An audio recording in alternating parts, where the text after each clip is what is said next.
Hey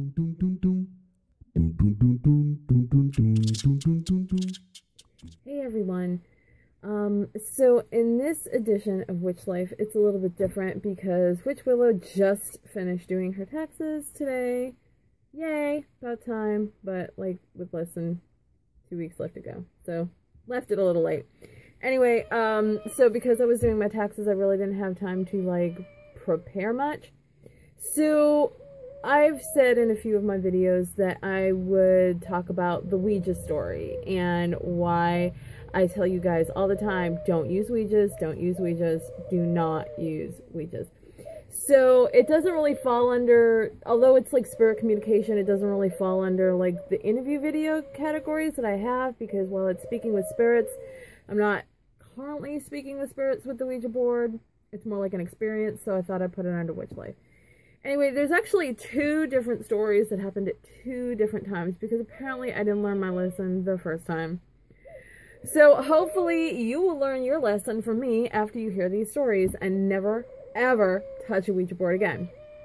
Okay, so the first time, my friend and I, we were like I think we were like maybe like 12 or 13, something like that.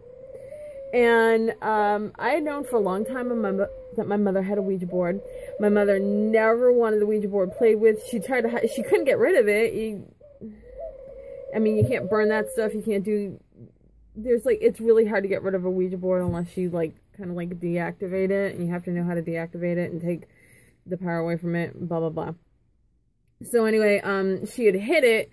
But of course, I am great at finding just about everything. She couldn't hide like Easter baskets or Christmas presents from me. I mean, I was like a friggin' ferret. I was like rooting around everywhere. I found it.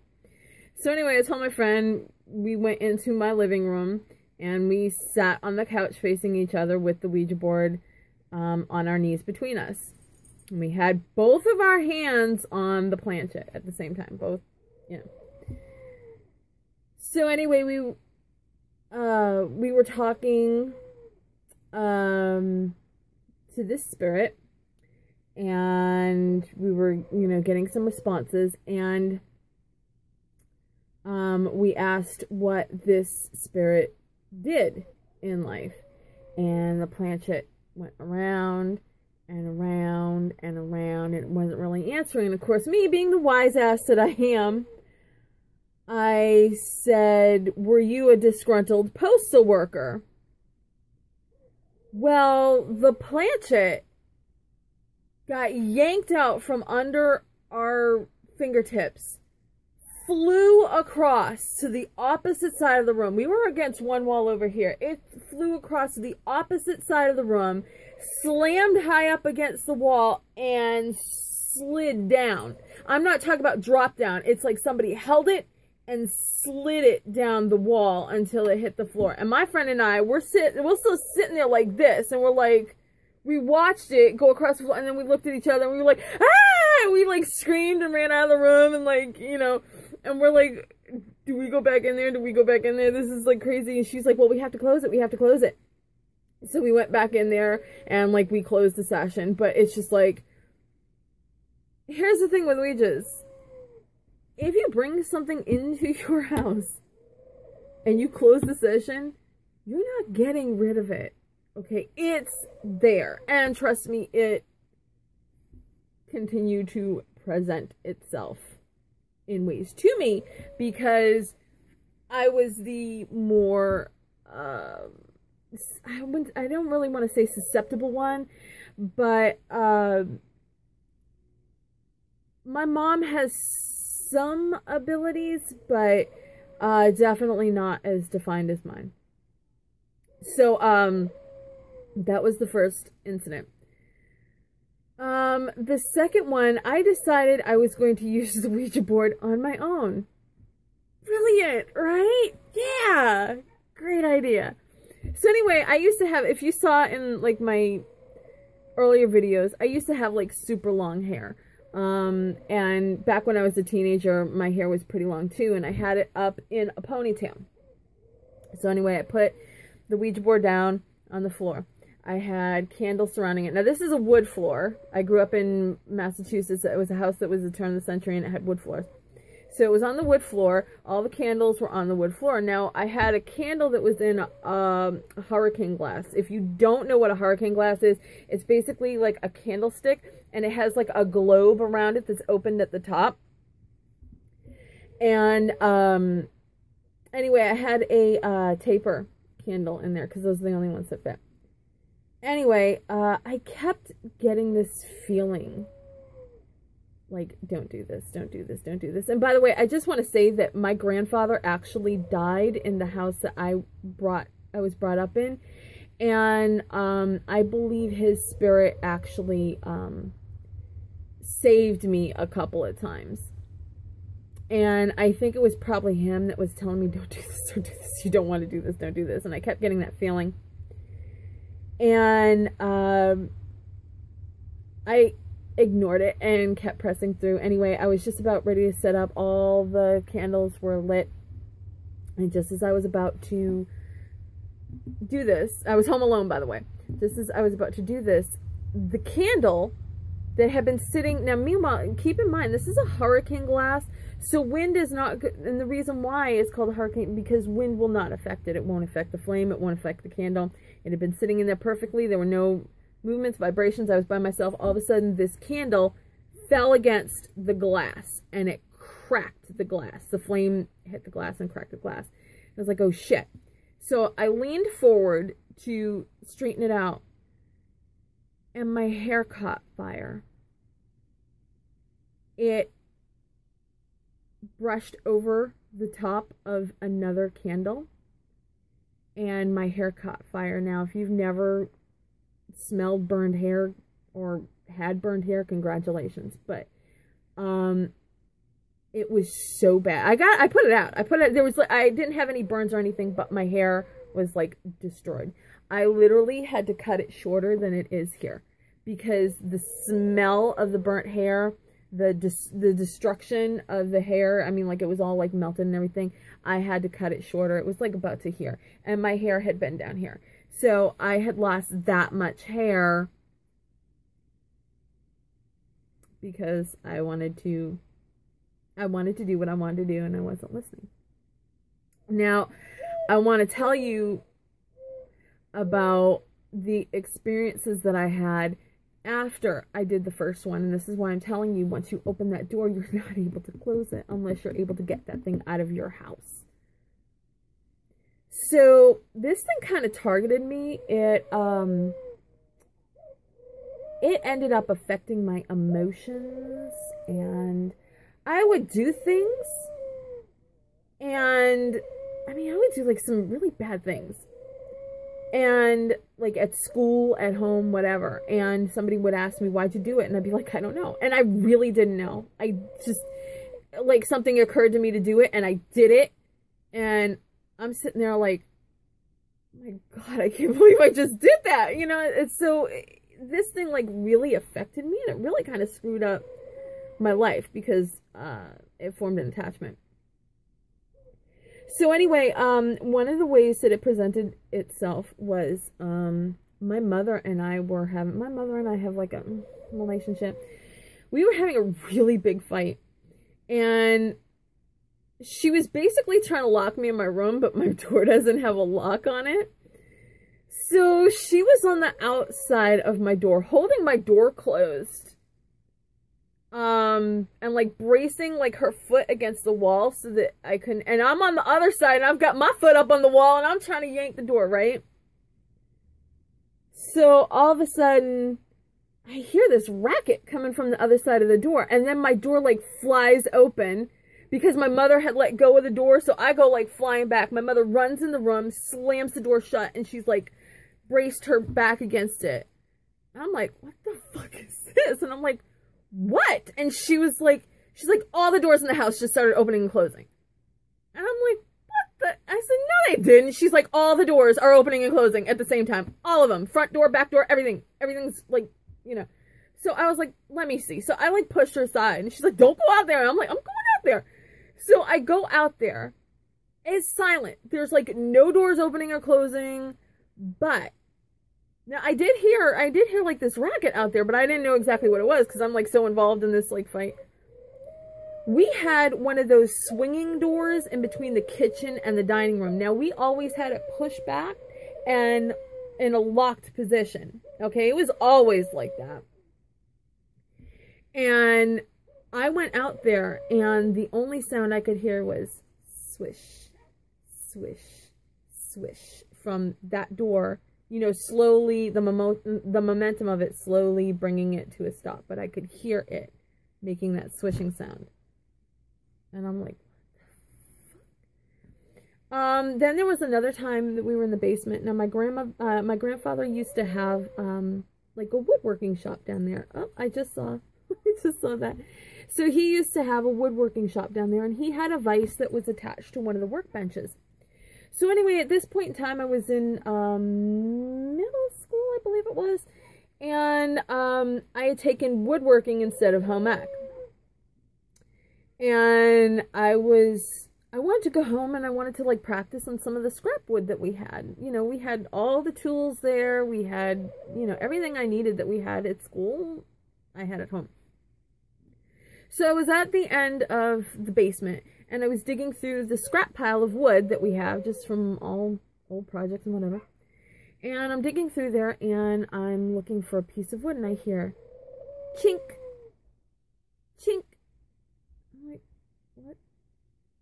What's making, because it was a metal on metal sound, so I'm hearing chink, and I'm like, what the fuck is making this chink sound? So I start looking around the basement, I don't see anything. So I move out of that area and towards the woodworking area, and there is the vise. Now, if you've ever seen a vise, you know that there's a metal rod on there, and at the end there's like two metal balls so that the metal rod, you can turn the metal rod and it won't go flying out. Well, the vise was opening, and it was turning all the way up to the top, and then chink, falling all the way down, and turning and chink, all the way down. And I'm like, watch this for like 3 or 4 turns. I'm like, what the fuck? And then I was just like, ah! Out of the basement. I was just like, oh my god. It took me a long time to go down the basement. And anytime I went into the basement, I was always uneasy in the basement. And anytime I went down there, I had to bring a boombox. This is how old I am. Shut up. I had to bring a boombox with me. And like kind of blare the music to, I don't know, to kind of like belay the feeling, to distract from that feeling that something's there, something's watching me, something's following me, whatever. So I would blare the music to distract from that feeling. And it didn't fully distract from it. Every now and then I get that feeling that's like, are they gonna do something to me again? You know, but I don't know if it's still there to this day. I don't know, because my mother sold the house and we moved when I was like 18. So I don't know if it's still there to this day or what. But I'm telling you, unless you know how to, and as I've said in some of my other videos, saging and shit, you're not getting rid of them. You might even be making them angry. You might, I think what sage is like the smell of it, because like I told you, I hate the smell of sage. Burning sage is nasty to me. It's caustic.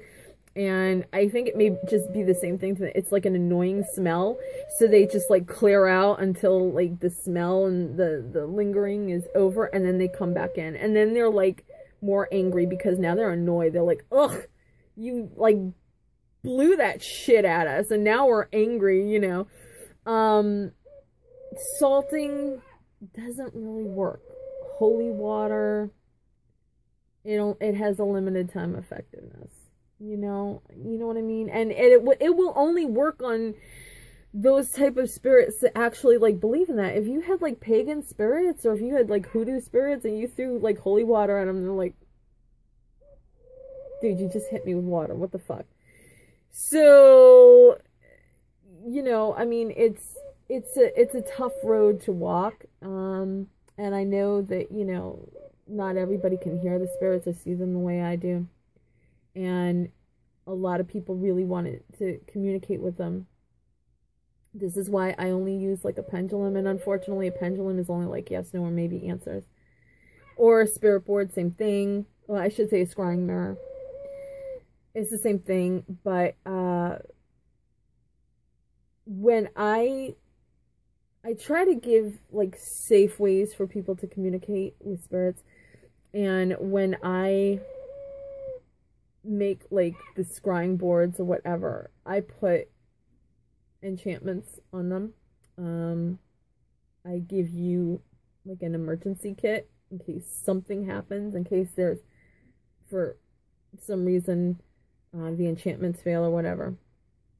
And also, usually all of the scrying boards are sold with one of my bouncer spirits. One of those spirits that are powerful enough to get anything that's this side of demonic out of your house. If you get demonic in there, they really can't help you because they're a human spirit. You need something you need a spirit that is a counterpart to a demonic entity. But I do try to prevent by putting the charms up before you get to demonic entity levels.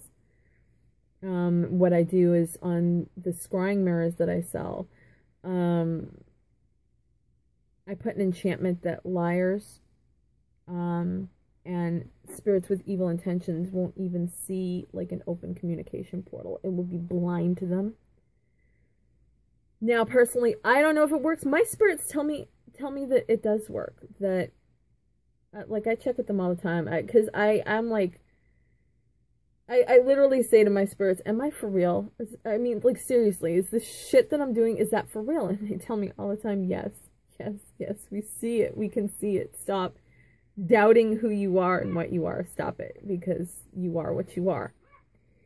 And, I mean, to a certain extent, I do believe them, because I do feel spirits come. When I open a portal, I do feel the spirits that were there are not there after a few seconds. So there is something happening. I can't see it. They say they can. They say stop doubting myself. So they tell me that when I do this, it is in effect, and it is working. So I just have to take their word for it. But that is the Ouija story. I know some of you have been like, well, when are you going to tell it? When are you going to tell it? You said you'd tell it. So, I hope you got a big laugh at stupid teenage Willow and her stupid ideas. And I hope you take to heart what I said about how it fucked with me for years. Like, up into my early 20s, until a friend was just like, hey, you know, you got something going on here. And I'm like, what do you mean? And they were like, you got something attached to you. I'm like, what do you mean there's something attached to me? And they're like, can't you feel it?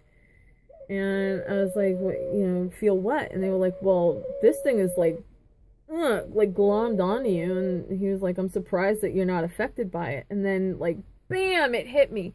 Why I, like, have the roller coaster emotions, why I had, like, acted the way I did. And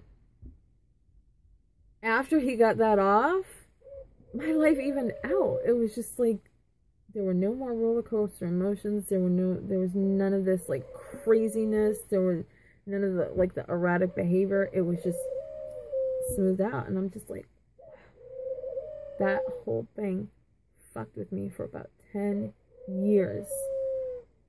And just, like, screwed up my teenage years, my early adult years. I mean, it was, you know, I look back on that time and I'm like, thank God I don't have to deal with that anymore. It was terrible. And I'm telling you, if you're going to do it, you're going to do it. But I'm telling you, this is what you could invite into your life. And it can affect you and fuck with you in ways that you have never imagined. And if I knew then what I know now, I think the teenage me, because, you know, teenage bravado, you're just like, I can deal with it. If I had all the knowledge of my teenage years of what I would go through because of what this attachment was, I would probably be like, I'm not taking that chance. I don't want to take that chance because my life could have been totally different if I had just not done what I did. But you can't go back and you can't change the past, and I'm hoping that you learn from my mistake and that you don't ever have to go through that. So please, please, please do not mess with a Ouija board. If you want to use tarot cards, I have no problem with tarot cards. In fact, the tarot cards, even when I have not wanted them to be right, they have been right. I was dating a guy with because I like guys with dark hair, dark eyes, and I was actually engaged to that guy, and the tarot card said, nope, you're going to marry a blonde. And I'm like, I've never dated a blonde. I'm like engaged to marry this guy. And the tarot card was like, no, no, no, you're not marrying this guy. You're marrying a blue-eyed blonde. And sure enough, I married a blue-eyed blonde. Didn't last long. That's another story for another time. And I don't even think that fits under witch life. But I did marry a blue-eyed blonde. Totally not my type. Totally not the type of guy I usually go for. Ended up marrying him. Tarot cards were right. Tarot cards also told me I was moving to Florida when I was younger. I had a tarot card reading, and I lived in Boston. Love Boston. Miss Boston every day. And they said, yeah, you're going to be moving to Florida. And I'm like, no, I'm not moving to Florida. Because my mother was moving to Florida at that time. I said, no, I'm not. I refuse to move to Florida. I hate Florida. Don't want to go to Florida. I'm staying in Boston. And here I am 20 plus years later in Florida. I hate the tarot cards sometimes. But they were right. As much as I did not want them to be right, as much as I refused to accept what they were saying, they were right. They are always right. If you want to mess with tarot cards, mess with tarot cards. You can ask the spirits to speak to you through the tarot cards. That's fine.